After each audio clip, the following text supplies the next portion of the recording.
অস্থির মিয়ানমার সীমান্তে নিরাপত্তা জোরদার করতে ১০৯ কিলোমিটার কাঁটাতারের বেড়া নির্মাণের উদ্যোগ নিচ্ছে বাংলাদেশ।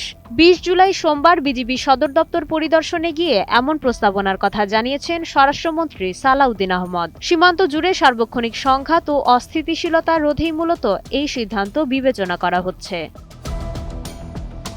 ওপারে আরাকান আর্মি, মিয়ানমার সেনাবাহিনী এবং অন্যান্য বিদ্রোহী গোষ্ঠীর অভ্যন্তরীণ সংঘর্ষে সীমান্ত এলাকায় প্রায়ই গোলাগুলি চলছে। এর জেরে বাংলাদেশের ভেতরে অনুপ্রবেশ, মাদক চোরাচালান এবং সাধারণ মানুষের প্রাণহানির মতো ঘটনাও ঘটছে। স্বরাষ্ট্রমন্ত্রী জানান, সার্বিক ঝুঁকি কমাতে কাঁটাতারের বেড়া দেওয়ার পরিকল্পনা নেওয়া হয়েছে, যা শীঘ্রই চূড়ান্ত রূপ পেতে পারে। সীমান্তে মিয়ানমার বাহিনীর পুঁতে রাখা ল্যান্ডমাইন শনাক্তেও বাড়তি পদক্ষেপ নিয়েছে সরকার। অনাকাঙ্ক্ষিত দুর্ঘটনা এড়াতে বিজিবিকে দেওয়া হয়েছে ল্যান্ডমাইন ডিটেকশন সরঞ্জাম। এখন এসব আধুনিক যন্ত্রপাতি ব্যবহার করে ঝুঁকি নিরসনে মাঠে কাজ করছেন বিজিবি সদস্যরা। মাইশা মালিহা, সময়ের আলো।